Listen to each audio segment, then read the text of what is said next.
Hello and welcome to the SamMobile Podcast. I'm your host Ben from SamMobile, and welcome to episode 13 of your weekly SamMobile Podcast, where we give you a roundup of all the latest news in the world of Samsung that is happening. And we're going to be talking about a new product and the return of some unique features, all thanks to Samsung's XCover 6 Pro rugged enterprise smartphone. We're going to break that down. We're also going to be talking about something non-Samsung. Sony's new 1-inch true sensor for smartphones, the IMX 989. We're going to discuss that because it seems like smartphone camera sensors are really getting a lot of attention at the minute. And also we're going to be talking about ARM, the British chip designer, pretty much bringing a new generation Cortex-X3 cores, high-end cores, and also mid to efficiency cores for 2023 Android smartphones, and breaking down on what that could mean for the upcoming Exynos 2300 and also the Snapdragon 8 Gen 2, if that's the name it goes by. So it is just going to be me today, so bear with me as it goes, but we're still going to make it a good show. So as we always like to say, get your popcorn, get your meal, get your drink, because as always, it's going to be a good show. And into the first topic, and we're pretty much going to get into it again. As per usual, just bear with me. It is just me today, but I'll do my best to hold it down for you all. We should have a guest back on in the show. Hope everyone has had a great week. And for all our audio listeners, definitely give us a follow. Make sure you turn on notifications on all your favorite audio platforms. And yeah, subscribe for the viewers watching the video version on YouTube as well as on Spotify. So should be a fun show, 3 topics. And we're going to talk about a new product. Oh my goodness. So we are pretty much going to jump in and we're going to discuss the XCover 6 Pro. It's always hard to ring around it because you're not throwing a Galaxy in front of there, right? So this is a rugged device that brings certain features back that we used to have pre-2016 days. Oh, the good old days of things just being a bit more accessible to the end user. So this device had actually leaked out. We're going to go straight into it and pretty much discuss what the situation is with the XCover 6 Pro, which right here is as of the 29th of June. So I'm actually recording this on the last day of June, 30th of June. So when you do hear this, it should go live on the first day of the month in July, the 7th month of the 2022 year. So pinch punch per first day of the month, no returns. If you still do that. So we got Samsung. So here's on the SamMobile website, and we're pretty much going to break it down quickly. Then I'm going to give my opinions on it because there's some things in there that looks really good. So Samsung puts the end to leaks and announces the Galaxy XCover 6 Pro. Now, this did leak out. This did leak out, and a quick breakdown of it. This is pretty much a rugged phone for the enterprise market that they've put on there. So they've confirmed obviously the XCover 6 Pro, which is going to be available across Europe, Asia, Middle East in July. Previously it was unveiled for the 13th of July. And this was probably going to be alongside the Tab Active 4 Pro, or the Active line. Oh man, reminded me of the Galaxy S5 Active days, right? And it says it popped up on Samsung's German online website. And apparently the only thing we don't know is that the price is meant to be rumored to be around 600 euros, give or take. Now, the specifications of it, from what we're seeing, that it is a rugged phone first. It is meant to be powered by the 6nm Snapdragon 77G chipset, which means it should be outperforming the Galaxy A53. Interesting. It's got 6 GB of RAM as well. It doesn't have an OLED display. Now, it is based on a TFT design with an Infinity V notch. And I think for this demographic and what it's meant to be doing, OLED doesn't matter as such. It's got the mil-spec standard and IP68 water and dust resistance rating. And, it's a tough beast. It's a tough beast. It's convenient because guess what? It's got a user removable 4,500 milliamp hour battery. Oh my goodness. Ah, man. Talk about the days. I thought this was done when it came to user removable batteries, but here we are. We are back in it again. I think more availability will be revealed soon, but just keep in mind that this is a rugged device for the enterprise market first and foremost. So it's not going to be that easy to get access to. I don't think it's something that you're going to be seeing in your carrier network stores. Let's look at a picture of it right here. So yeah, they're really leaning into obviously the water and the dust, the water at the front of the screen and the dust at the back, for a rugged look. And if we look at, some of the specifications, it's Android 12 out of the box. It's a 6.6-inch full high definition plus TFT display up to 120 hertz. It is using Gorilla Glass Victus Plus, which is really good to see. It's a flat display, thick bezels, and it's got that protection. It's dual cameras, so it's got a standard wide, which is 50 megapixel f1.8, and it's an 8 megapixel f2.2 ultra wide with a flash. Great decisions.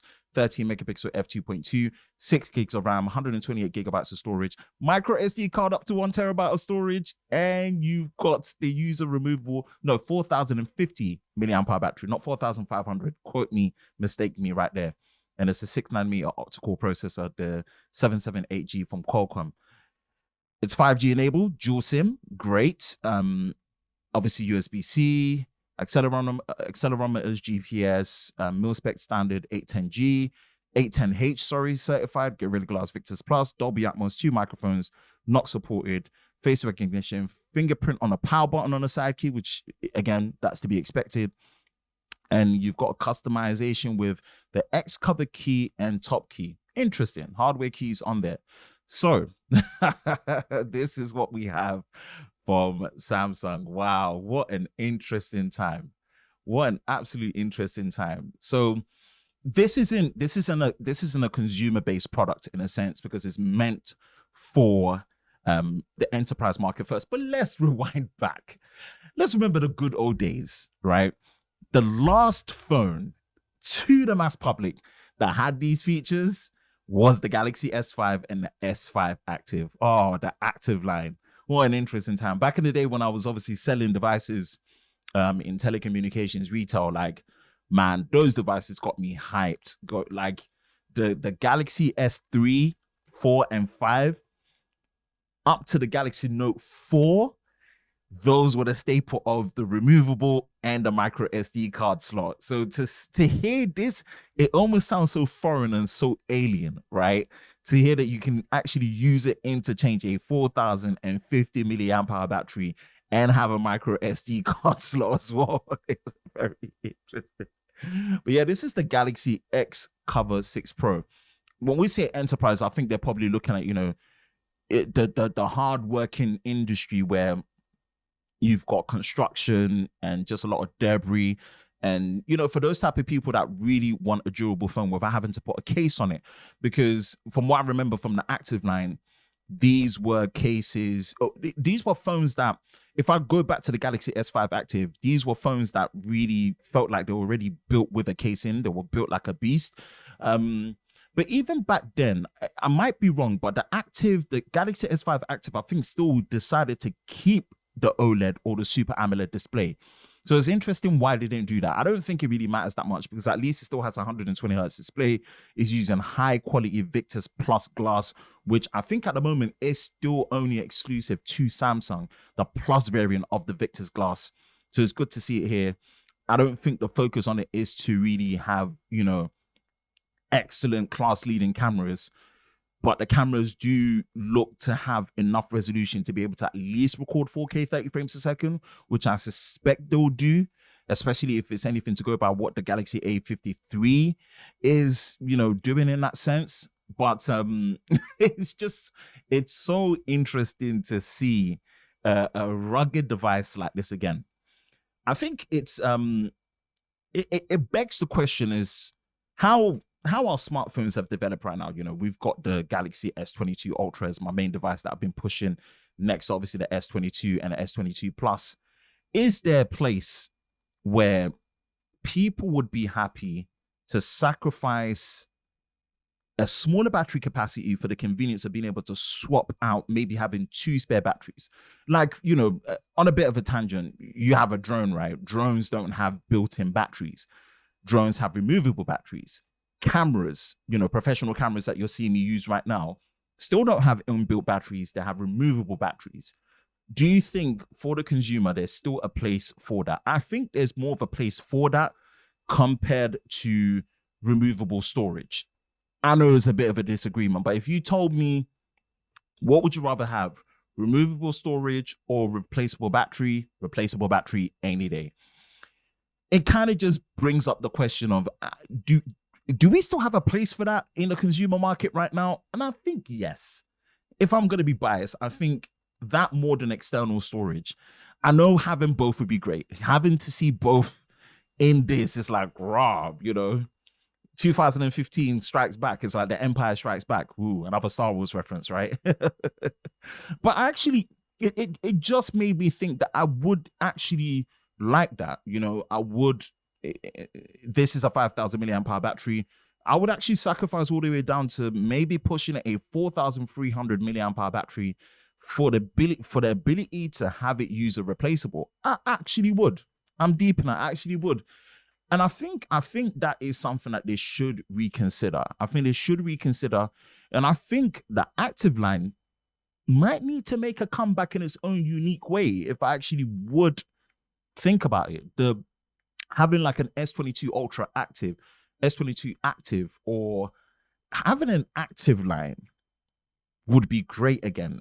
It's not something, I'm going to be very honest, I've pinned myself down to really think about and deep and think, oh, it's probably important to have that. But I'm looking at it now and I'm thinking, especially for someone like me where I travel a lot. Okay, I travel a lot. My lifestyle is very fast paced for so many things where I'm part of the people that don't actually charge their phones overnight because of maybe plug positionings and my phone being next to me, falling asleep, all of a sudden I've been charging, I charge in the morning.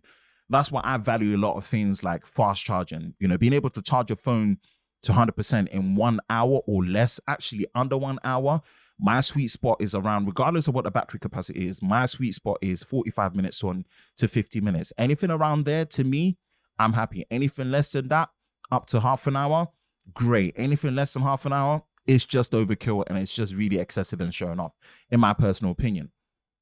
So to have that for someone that, travels a lot, very fast-paced lifestyle and stuff, and just in situations where you get caught out, I remember this is one of the things I really, really, really, really loved about the Note 4. And I wish my white one I had and my black one I really kept it in good condition. I didn't, unfortunately.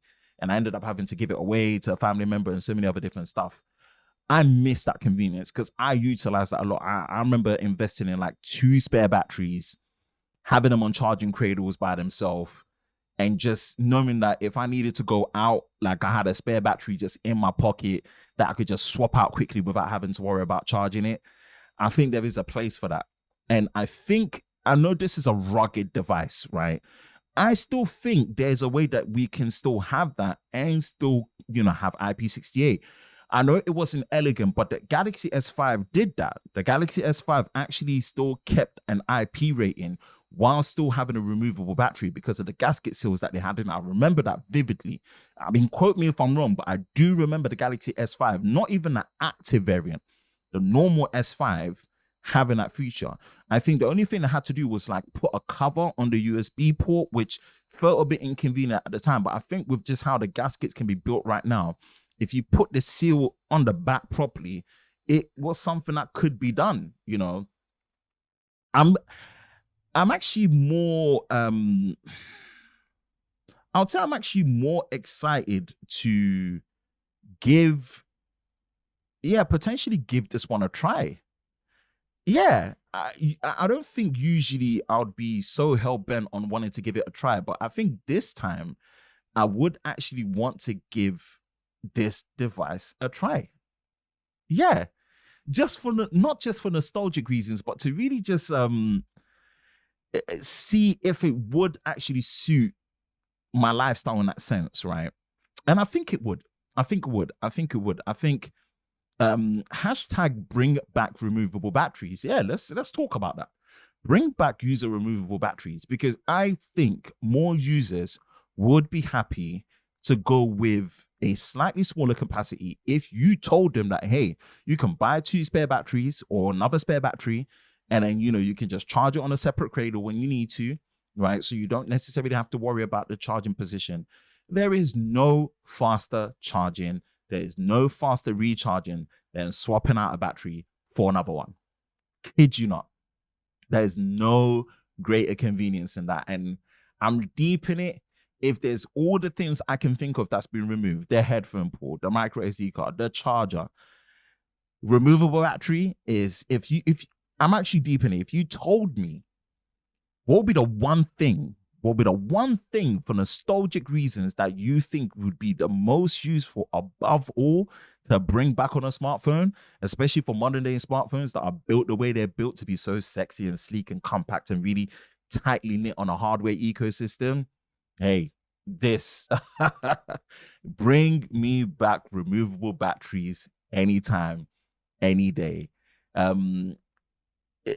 Final takes. Let's go back and have a quick look again and see if there's anything that's missing from there. 5G. Yep, they did put the process on there with the 77G. Removable storage of 1 terabyte up to one terabyte with the micro SD. Yeah, this is interesting.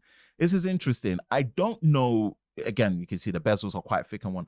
I don't know if we're going to get a device in here to test out. Maybe somehow we might get one, as an exception in a, kind of like a unique situation to do something like that, which would be very, very interesting and great to see. But yeah, this is pretty much the Samsung Galaxy. Yes, it is a Galaxy device, XCover 6 Pro. For nostalgic reasons, I think it's really just made me think that of all the things that we would want to keep and I would want to keep on a smartphone for the modern day age, with all the fancy stuff that's happening with foldables and, the flip and a fold, to look forward to what we have with these that have just really just become something of their own and they're solidified and whatnot. I would pay for a special edition lineup where, yeah, I could remove the battery myself and I could invest in spare batteries, And that's just me personally. So yeah, that is the Galaxy XCover 6 Pro. It's a hard name to really tongue twist around and pretty much discuss and talk about. But yeah, that's the main one for topic number one. And we'll see if we can get any coverage on it. It will be a very interesting one. And yeah, rugged phones, removable batteries, micro SD, yeah, making a comeback for sure with this one for the enterprise market, and bring that back, at least for removable batteries for the consumer market. But yeah, that's topic number one out of the way. We're pretty much gonna, just cut through on a short little water break, as I like to, keep hydrated and keep, going and keeping fresh. We're gonna talk about Sony's new 1-inch 50 megapixel IMX 9890 sensor, which I think they've pulled out a big trump card and could spell trouble for Samsung's HP1 and HP3 200 megapixel sensors. Don't go anywhere, not too far. We'll jump into topic number 2. And we are back. I hope you didn't go too far. Trust me, I didn't. I promise you. I just had a sip of water. Probably been about a minute less than, and we are back into it. We're going to talk about smartphone camera sensors. I mean, look, it is just me again. So things are going to feel like it's going to be a little bit quicker. Might not be like a super full 1 hour podcast. We'll try and push it to have a bit of distance. 3 solid topics. Topic number 2. And I know this month, right, as of recently, talking smartphone sensors and smartphone cameras has been a very hot topic.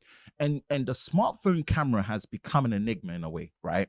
It's almost become the central focal point, again, pun intended with the focal, where it feels like it is literally the most anticipated feature to be really demonstrated and showcased for every single new smartphone release at any category point, especially at flagship levels, right? For right reasons. I mean, the camera enables us to capture memories that allow us to remember moments that, we might not necessarily relive again or will not be exactly the same. And a smartphone is the most powerful one just because of the fact that it's the camera that you have with you all the time. It may not give you the best as a professional camera, but a professional camera, you have to be so much more intentional with it compared to a smartphone, whereas a smartphone is there, quick launch, all different focal lengths without having to, physically change it like you would do on a professional camera. what you get with this in terms of the immediacy, right, is unhinged and it's untouched. And everything is all about bridging that closer to what the pro level cameras can do, not just through computational photography and videography, but also through the hardware level. And we've been itching closer and closer to the 1-inch sensor size that you would find in something like an RX 100 Sony camera, right? The point and shoot ones. Because, you've got your smartphone sensors, which is 1/2-inch sizes or less or slightly closer to. Then you've got a 1-inch sensor, then you've got the micro four thirds, then you've got the full frame camera, which is obviously what I'm using right now. You've got APS-C, which is in between the micro four thirds, APS-C full frame, medium format, and you get to film and different stuff like that. But right now, Sony ain't messing about, right? Sony have pulled out the stops. And as it says right here, on the 29th, which is the day before this recording, it talks about Sony trumping Samsung and launches first 1-inch camera sensor for smartphones. Now, I wasn't sure if this was truly them doing it first, because I can't remember. There was one of their smartphones, I think the Xperia 1 Pro, that had a 1-inch sensor, but I don't think it was a true 1-inch sensor. But apparently, this is meant to be a true 1-inch sensor. We're going to look at it, whereas Samsung have really been first to push out things like the 100 megapixels and the 200 megapixels and different stuff with that, right? Which is definitely the case, right? We know what they've announced with the new HP1 and HP2 sensors, which are large sensors, right? But I've discussed it on previous podcasts and just in general, from my own opinion, that you don't need any more than 50 megapixels just based on the shape of the sensor and how it crops in for 16:9 videos for it to be enough to give you UHD 4K, 8K, sorry, up to 8K video, right? So I've stuck by that because 8K is 7680 by 4320, which is around 33 to 35 megapixels. I think I said it that I'd rather have less resolution, higher pixel size, right, on a bigger sensor. And Sony have literally answered what my desire is, that any more than 50 megapixels is almost a waste.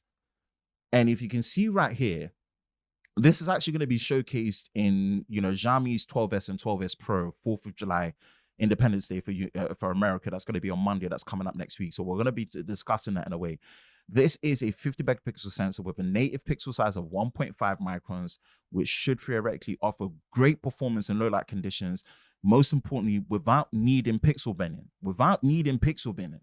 right?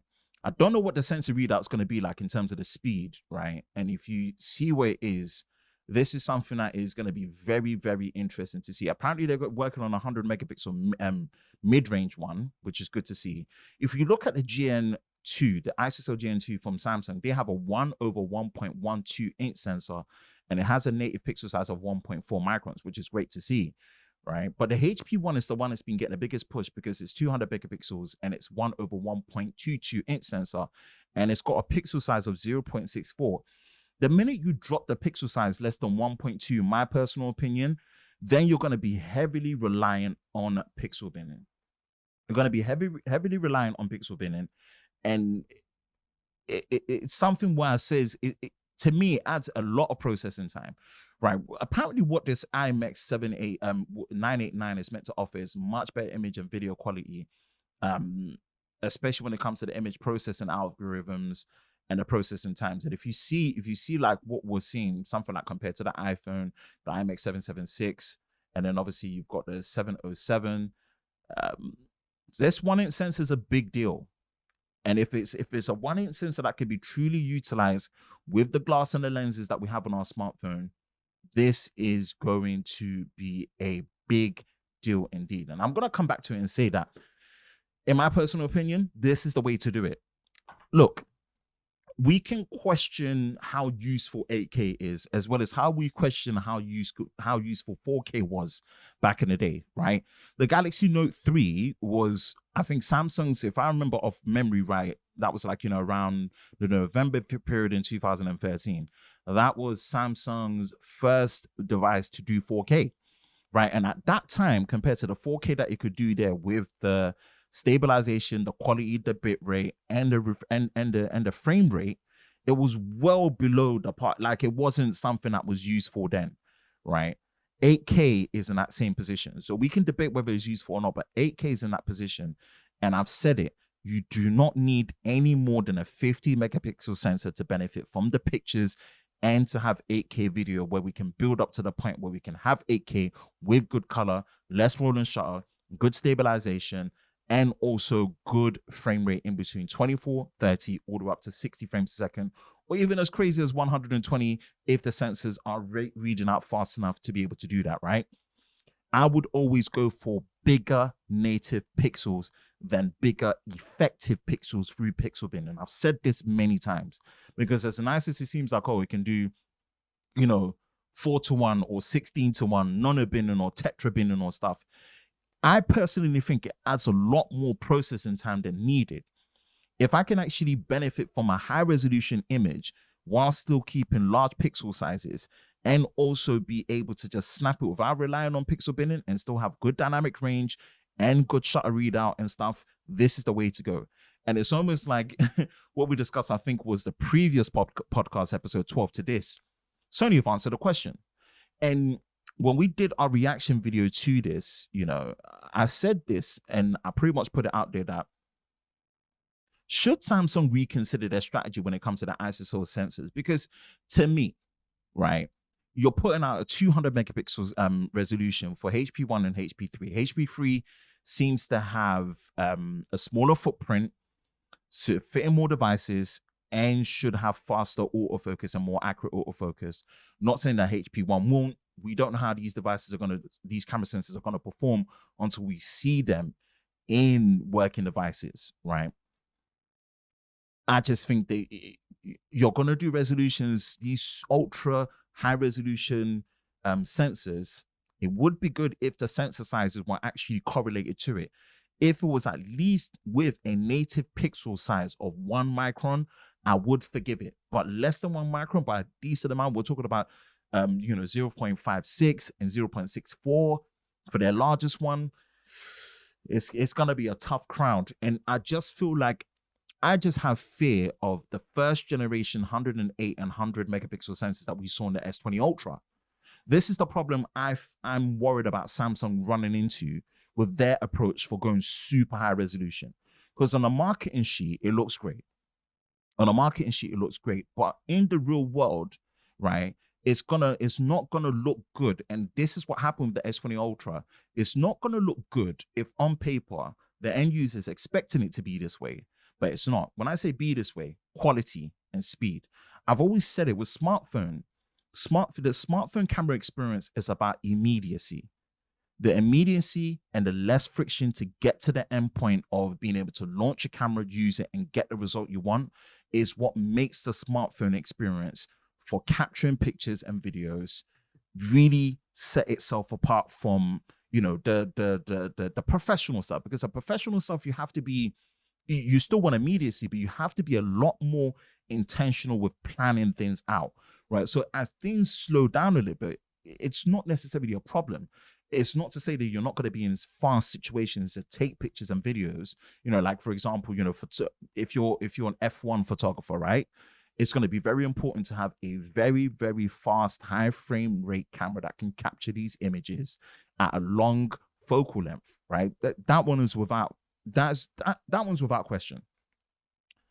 But in this particular situation, again, repeating ourselves, the stigma of slow shutter and shutter response with Samsung has been there, and it's been heavily improved with the current time of this recording with the June update. Hopefully that keeps getting improved for July update as well, right? It's been heavily improved, but it's not been there. It's been their slight Achilles heel. So anytime I hear anything about, high resolutions and having to go through different stages to capture more image or have an improvement, all I keep thinking about is just different hurdles and different steps to get to the end result that's going to produce more potential lag. Less resolution, bigger pixels, larger sensor size, faster readout. And I think, and it's going to be very interesting to see how this IMX 989 is going to be utilized. But this is one thing I did really put out there and think, I think, Samsung, you really do need to reconsider. I think you need to reconsider your strategy when it comes to your smartphone camera sensors, especially for flagship, because this thing that Sony have brought up, the IMX 989, on paper, again, real world is going to be different. On paper, puts into big question Samsung approach, a bigger sensor, still high resolution enough at 50 megapixels, much larger native pixel size at, let's look here, 1.5 microns compared to the HP one, which has a 0.64 microns. Sony don't really need to depend on pixel binning. And if you pixel bin, the effective pixel size, when you go all the way down to something like 12.5 megapixels, it's going to be huge. It's going to be huge, right? Faster readout, apparently. And the only thing we really need to see is how is the autofocus performance going to be like, and also the sensor readout. And if we can still get effective 8K video without minimal loss to field of view, then I think that's something that's going to really need to be reconsidered. And they're putting a lot of effort into ISOCELL with, the HP1 and HP2. We'll see how that goes. We are still, again, expecting to see the HP1, especially in the upcoming Galaxy S23 Ultra, and at least the HP3 in the Galaxy S23 Plus, but we don't know what that would mean for the standard smaller S23, whether that will still have the previous 50 megapixel sensor that they were using before. But wow, if this is a true 1-inch sensor that could be utilized in smartphones, I said it before and I'm gonna say it again, 200 megapixel HP1 versus the Sony IMX 989, that is one camera comparison I would be definitely interested in seeing and carrying out myself.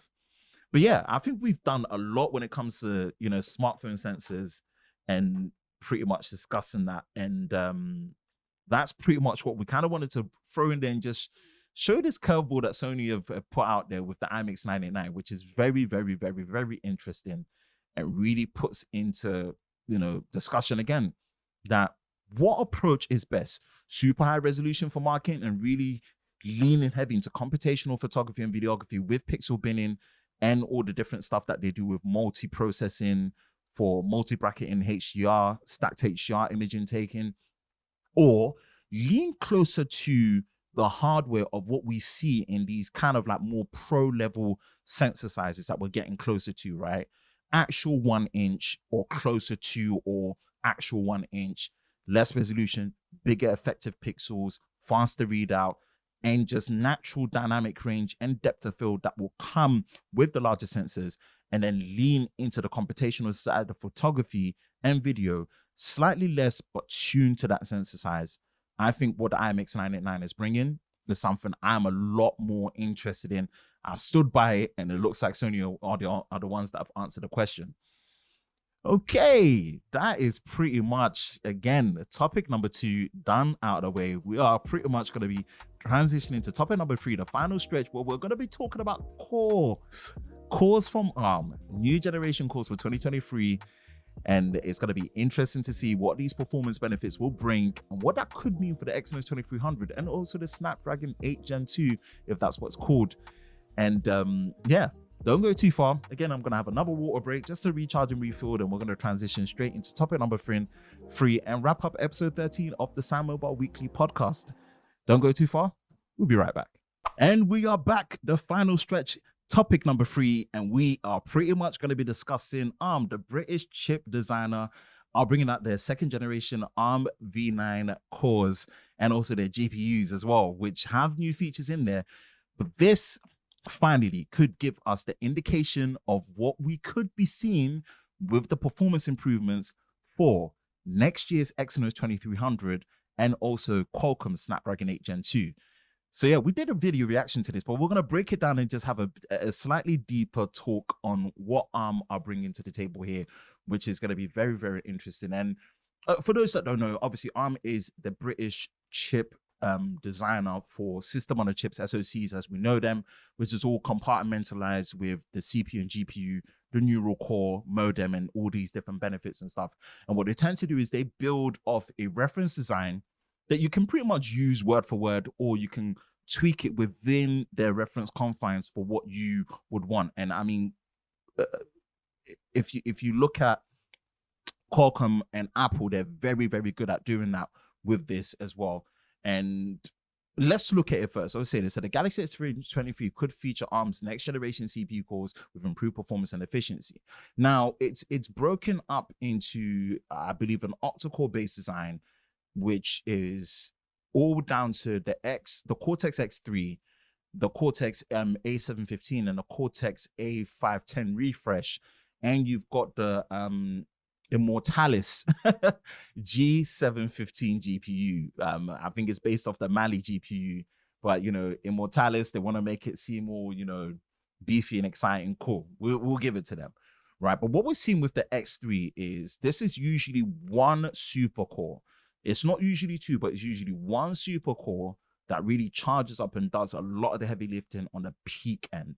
And compared to the X2, which was obviously the previous that you found with the Exynos 2200 and the 8 Gen 1, as the prime core, as they call it, they're saying an up to 22% higher peak performance, but this is only when it's used on a 3nm process. Now, we talked about TSMC's 3nm process and obviously Samsung's 3nm GAA process being announced probably sometime this week or next week. But this is something that they've said. Now, for whatever reason, if you do decide to use a refined version of the 4nm process that's already existing, then you should only be seeing an 11% improvement uplift. And this is still an improvement, and it supports 64-bit instruction code and instruction sets. But obviously, it's usually backwards compatible with 32-bit. Now, if we look at what they're saying is obviously the performance against Intel's Core i7 1260p Alder Lake is meant to be 34% better in terms of performance. Don't know how true that is, but we'll have to see how the reference design gets taken into these processors. And if we look at the mid-range, the mid cores, which is the A715, sorry, and they refresh the lower end, which is the A510, right? The performance increase is only meant to be 5%, but this, in terms of the performance efficiency on the A715, is meant to be 20%. So the mid cores, which does a lot of the mid heavy lifting, which is going to be very interesting to see. The lower end cores are only 5% improvement in terms of efficiency, with the same 5% in terms of performance. Now, what we're seeing with the new GPUs is that this is ARM's first GPUs, the ARM Immortalis or Mali or Immortalis G715 GPU is first to offer hardware-based ray tracing on a hardware level, right, on all 10 cores maximum, right? We're going up to the maximum cores. Now, the Immortalis is the big one with the 10 cores or more. Obviously, the Mali version is the one up to 7 to 9 cores, give or take.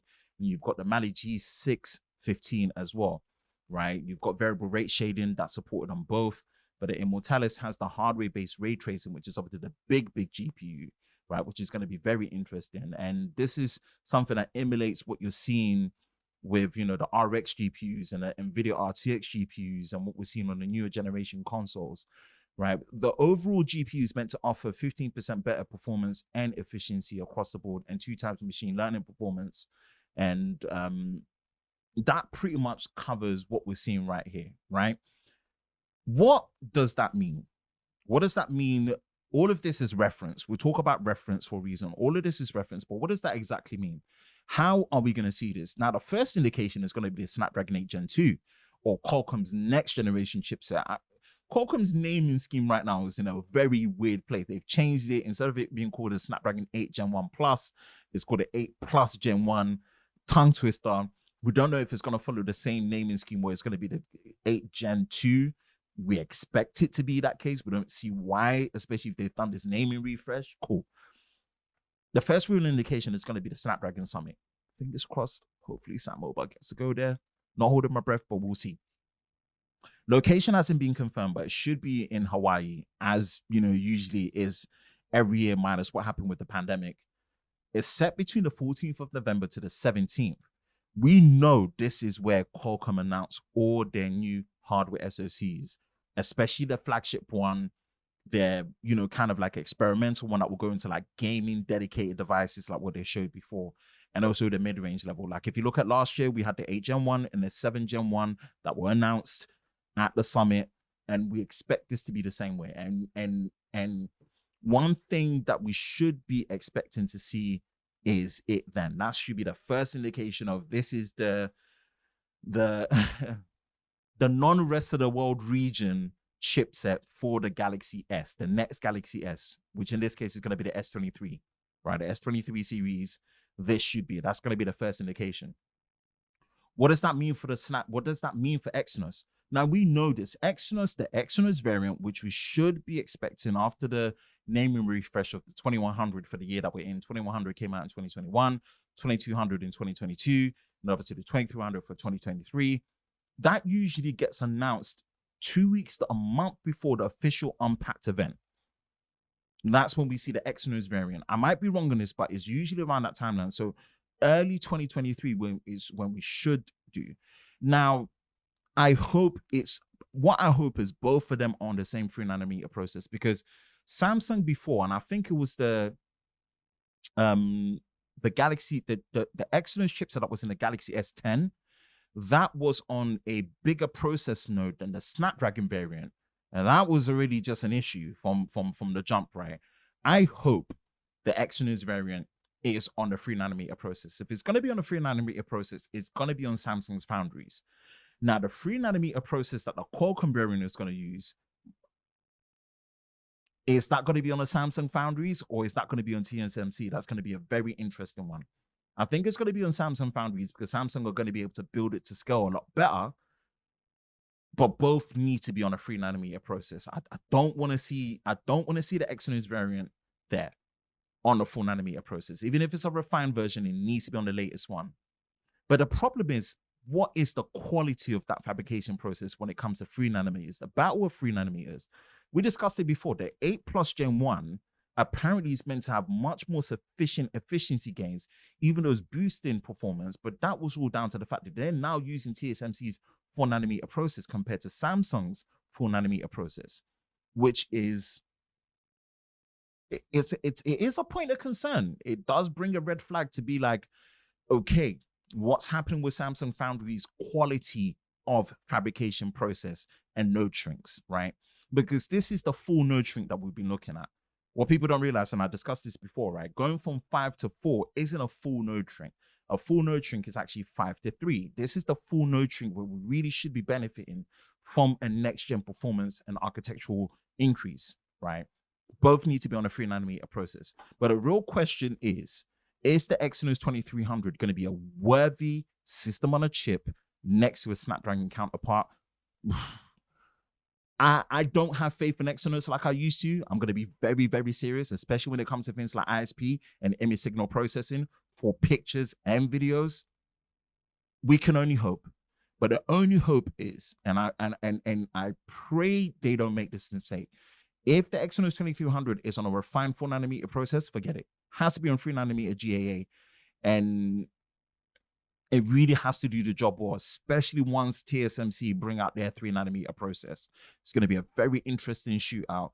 And if later on down the year, Qualcomm do an 8 Plus Gen 2 refresh and they move over to TSMC because of inefficiencies with Samsung's foundries with their 3nm GAA, yeah, that's going to be a very, very interesting place to be. But overall, are sticking to their year improvements of what they do with their reference designs, with their second generation ARM v9 cores, with their Cortex-X3, with their prime cores that really do the heavy lifting, which is obviously usually a single one, the A715, the A710, sorry, obviously the A510, and what they're offering with the performance increase of 5% with 20% efficiency on the mid-level and 5% efficiency on the low end. And the Immortalis, with the 10 core and more GPUs that have hardware-based ray tracing now. Then obviously you've got the Mali G715 and the G615 and what they have with variable rate shading. It's going to be very interesting to see. And what that development with AMD on the Exynos variant is going to be like, but more for the compatibility out of the gate. They need to have the compatibility and the support, like what you have the Snapdragon variants. It's going to be interesting as time goes. But that pretty much wraps it up. I think I've done okay. I think I did okay on a solo one, man. Props, pat on my back. Hope you guys enjoyed the show. And again, that is pretty much your episode 13 for your weekly SamMobile podcast wrapped up and recorded and done. If you enjoyed it, definitely give us a rate and give us a follow, turn on notifications so you don't miss any future episodes when they come out live. And also give us a follow and also give us a subscribe when you're watching it on the video platforms as well. I hope you're all safe during this time. As always, as we like to say, catch you in the next one.